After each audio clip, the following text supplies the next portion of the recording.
Hai semuanya, selamat datang di tutorial Geografi Bab 2 mengenai bumi dan jagat raya. Video ini adalah video lesson keempat mengenai struktur tata surya, dan kali ini adalah part 1. Oke, tentang struktur tata surya, saya akan menjelaskan mengenai anggota-anggota tata surya. Ada matahari, komet, asteroid, meteorit, satelit, dan planet. Nah, dari seluruh anggota tata surya ini akan saya bagi menjadi beberapa part, kira-kira sekitar 3 atau 4 part. Untuk part 1 sendiri, saya akan fokuskan kepada penjelasan mengenai matahari dan komet. Oke, langsung saja. Matahari adalah bola raksasa yang terbentuk dari gas hidrogen dan helium. Matahari termasuk bintang berwarna putih yang berperan sebagai pusat tata surya. Seluruh komponen tata surya termasuk 8 planet dan bulan masing-masing, planet-planet kerdil, asteroid, komet, dan bahkan debu angkasa berputar mengelilingi matahari. Matahari merupakan salah satu bintang di dalam galaksi Bima Sakti yang mempunyai fungsi dan peranan paling penting di dalam struktur tata surya. Hal ini disebabkan matahari merupakan bagian dari tata surya yang mempunyai ukuran, massa, volume, temperatur, dan gravitasi yang paling besar. Sehingga matahari mempunyai pengaruh yang sangat besar pula terhadap benda-benda angkasa yang mengelilinginya. Matahari punya garis tengah sekitar 1.392.000 km atau sekitar 109 kali garis tengah bumi. Massa atau berat totalnya sekitar 332.000 kali bumi. Volumenya diperkirakan 1.300 kali bumi dan temperatur di permukaannya sekitar 6.000 derajat Celcius. Sedangkan temperatur di pusatnya sendiri sekitar 15 juta derajat Celcius. Temperatur matahari sangat tinggi menurut Dr. Bethe pada tahun 1938. Hal ini disebabkan oleh adanya reaksi inti di dalam tubuh matahari. Ia berpendapat bahwa dalam keadaan panas dan tekanan sangat tinggi, atom-atom di dalam tubuh matahari akan kehilangan elektron-elektronnya sehingga menjadi inti atom yang bergerak ke berbagai arah dengan kecepatan yang sangat tinggi dan menimbulkan tumbukan antar inti atom sehingga menyebabkan kehancuran sebagian masanya atau biasa disebut mass defect dan berubah menjadi energi panas dan cahaya yang dipancarkan ke berbagai arah. Kemudian tidak hanya bumi saja yang punya lapisan-lapisan, namun planet lain pun juga mempunyai lapisan yang sama. Bahkan matahari sebagai pusat tata surya pun juga mempunyai lapisan-lapisan. Lapisan yang menyelimuti matahari ini terdiri dari beberapa macam dan beberapa tingkatan. Setidaknya ada 4 lapisan dari matahari yang perlu kita ketahui. Berikut merupakan lapisan matahari yang dimiliki oleh matahari. Yang pertama adalah lapisan korona. Lapisan korona ini merupakan lapisan matahari paling luar. Lapisan korona disebut juga lapisan atmosfer matahari bagian luar. Korona ini juga merupakan lapisan yang berupa gas, meskipun gas yang dimiliki sangatlah sedikit atau sangat tipis. Karena berbentuk gas yang tipis, maka bentuk korona bisa berubah-ubah setiap waktu, dan untuk menentukan batas-batas dari lapisan ini sangatlah sulit. Lapisan korona ini seringkali terlihat sebagai mahkota yang berwarna putih cemerlang mengelilingi matahari. Sementara ketika gerhana matahari total terjadi, maka kita akan melihat lapisan ini memiliki warna yang keabu-abuan. Karena mempunyai bentuk yang menyerupai mahkota, maka lapisan ini dinamakan sebagai korona yang mempunyai arti mahkota. Lapisan korona ini memiliki ketebalan sekitar 1 juta Kelvin.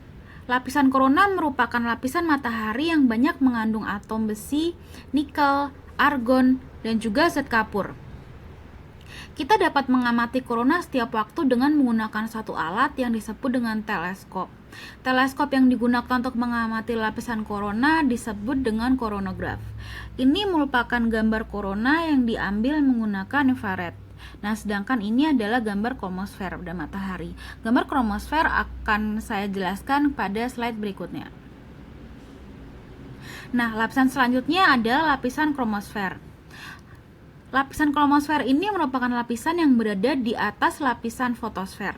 Lapisan kromosfer ini juga sering dikatakan sebagai atmosfernya matahari. Dan lapisan kromosfer ini adalah yang berada di bawah lapisan atmosfernya matahari. Lapisan kromosfer ini lebih tebal daripada lapisan fotosfer, yakni sekitar 16.000 km. Lapisan kromosfer merupakan lapisan matahari yang mengandung partikel-partikel seperti proton, elektron, dan neutron. Suhu yang dimiliki oleh lapisan kromosfer ini rata-rata sekitar 6.000 hingga 20.000 Kelvin. Semakin ke dalam, suhu lapisan kromosfer ini akan semakin panas. Pada dasarnya, lapisan kromosfer ini adalah lapisan yang sulit untuk dilihat oleh mata telanjang manusia. Namun, lapisan kromosfer ini bisa dilihat dengan mata telanjang manusia apabila terjadi gerhana matahari total. Pada saat proses terjadi gerhana matahari total ini, lapisan kromosfer tampak seperti cincin yang berwarna merah. Warna merah merupakan pembuktian bahwa lapisan kromosfer ini memancarkan cahaya yang lebih lemah dari lapisan fotosfer.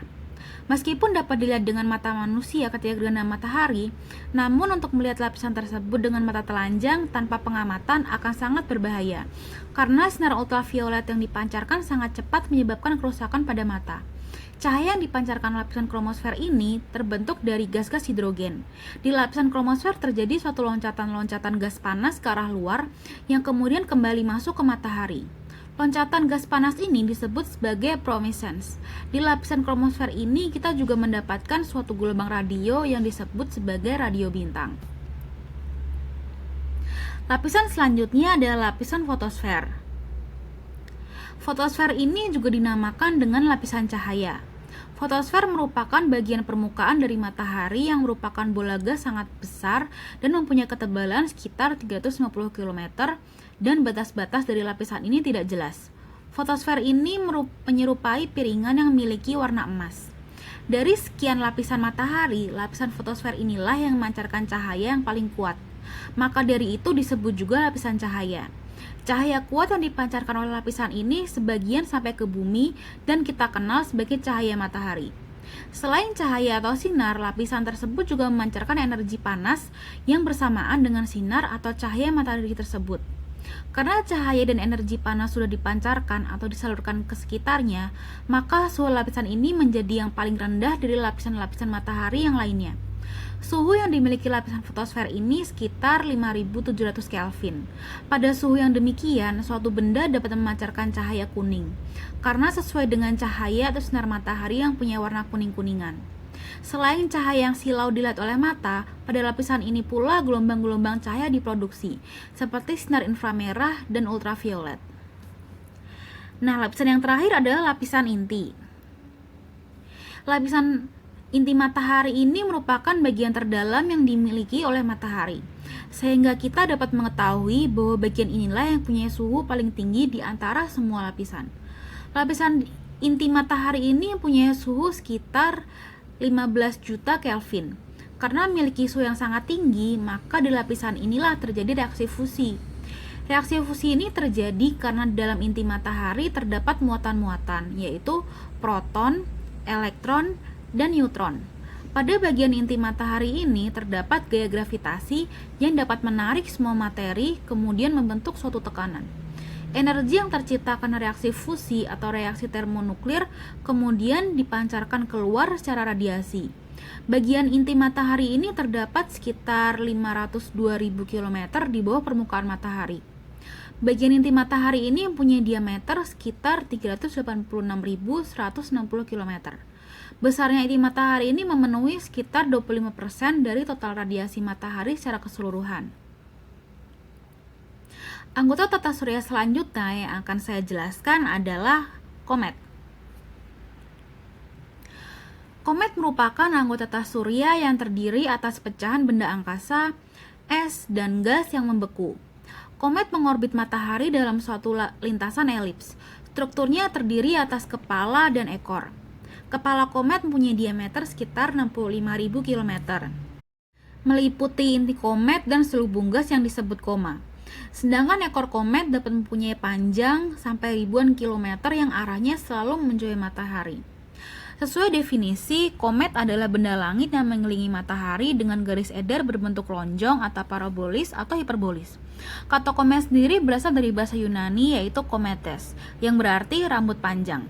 Istilah lainnya adalah bintang berekor, yang sebenarnya tidak terlalu tepat karena komet sama sekali bukan bintang. Nah, selanjutnya saya akan memberikan beberapa ciri-ciri yang dimiliki oleh komet. Pertama, komet bukanlah sebuah bintang. Dan yang kedua, komet terbentuk dari es dan debu yang terdiri dari kumpulan debu dan gas yang membeku pada saat berada jauh dari matahari. Ketika mendekati matahari, sebagian bahan penyusun komet menguap membentuk kepala gas dan ekor. Komet juga mengelilingi matahari, sehingga termasuk dalam sistem tata surya. Yang ketiga, komet merupakan gas pijar dengan garis edar yang berbeda-beda. Selanjutnya, komet terlihat memiliki ekor dengan panjang ekor komet dapat mencapai jutaan kilometer. Ciri kelima adalah komet dapat terlihat ketika masih jauh dari matahari. Sedangkan bagian yang pertama kali dapat dilihat adalah inti komet. Komet merupakan benda angkasa yang mirip asteroid, namun hampir seluruhnya terbentuk dari gas dan debu yang membeku. Untuk asteroid sendiri akan saya jelaskan pada part berikutnya. Lalu, ciri nomor 6, komet sering juga disebut dengan bintang berekor, walau komet itu sendiri sebenarnya bukanlah sebuah bintang. Selanjutnya, komet memiliki orbit atau lintasan yang berbentuk elips, lebih lonjong dan panjang daripada orbit planet. Beberapa komet menempuh jarak lebih jauh di luar angkasa daripada planet, dan juga beberapa komet membutuhkan ribuan tahun untuk menyelesaikan satu kali mengorbit matahari. Dan yang terakhir adalah komet merupakan benda angkasa seperti lapisan batu yang terlihat mempunyai cahaya dikarenakan adanya gesekan-gesekan atom di udara. Selanjutnya, bagian komet. Bagian komet sendiri dapat dibagi menjadi dua bagian. Yang pertama adalah kepala komet dan yang kedua adalah ekor komet. Untuk kepala komet dapat dibagi menjadi tiga, yaitu koma, inti, dan lapisan hidrogen. Koma merupakan daerah kabut atau daerah yang mirip tabir di sekeliling inti. Sedangkan lapisan hidrogen adalah lapisan yang menyelubungi koma, tidak tampak oleh manusia. Diameter awan hidrogen sendiri sekitar 20 juta kilometer. Selanjutnya inti. Inti merupakan bahan yang sangat padat. Diameternya mencapai beberapa kilometer dan terbentuk dari penguapan bahan-bahan es penyusun komet yang kemudian berubah menjadi gas. Selanjutnya, ekor komet adalah gas bercahaya yang terjadi ketika komet lewat di dekat matahari. Inti komet adalah sebuah bongkah batu dan salju. Ekor komet arahnya selalu menjauh dari matahari. Bagian ekor suatu komet terdiri dari dua macam, yaitu ekor debu dan ekor gas. Bentuk ekor debu tampak terbentuk lengkungan, sedangkan ekor gas berbentuk lurus. Koma atau ekor komet tercipta saat mendekati matahari, yaitu ketika sebagian inti meleleh dan menjadi gas. Angin matahari kemudian meniup gas tersebut hingga menyerupai asap yang mengepul ke arah belakang kepala komet. Ekor inilah yang terlihat bersinar dari bumi. Sebuah komet kadang punya satu ekor dan ada juga yang dua atau lebih. Saat bersinar di langit, sebuah komet yang terang memiliki kepala dengan inti mirip bintang yang disebut nukleus. Nukleus dikelilingi oleh halo yang berpendar disebut dengan koma, dan ekor transparan yang panjang. Nukleus berukuran berapa kilometer. Koma panjangnya dapat mencapai 100.000 km atau lebih keluar dari nukleus. Ekor dapat berukuran sepanjang jutaan kilometer di antariksa. Saat komet yang menyala dapat terlihat, ciri yang paling mencolok adalah ekor. Dalam penampakan komet Halley pada tahun 1910, ekor komet terentang hingga lebih dari 90 derajat di lengkung langit. Dalam penampakan komet Halley yang terakhir sekitar tahun 1985 hingga 1986, titik pemanjangan ini tercapai saat komet berada dalam sudut yang jauh dari matahari, sehingga tidak terlihat terlalu dramatis di malam hari. Saat sebuah komet berada di dekat matahari, komet dapat memunculkan ekor gas dan debu yang dilepaskan dari nukleus. Radiasi ultraviolet mengubah gas menjadi radikal bebas dan ion. Ion berinteraksi dengan partikel bermuatan yang disemburkan oleh matahari melalui angin matahari. Ion ini pada akhirnya membentuk ekor gas atau ion yang selalu menjauhi matahari. Ekor komet terbentuk dari gas koma dan selalu menjauhi matahari. Semula diduga bahwa tekanan dari radiasi matahari adalah satu-satunya penyebabnya. Namun saat ini telah diketahui bahwa angin matahari memiliki peranan yang lebih besar dalam menentukan arah ekor komet. Arah matahari mengandung partikel-partikel yang terlempar dari matahari. Beberapa komet diketahui memiliki ekor yang ganjil, di mana ekornya menunjuk ke arah matahari.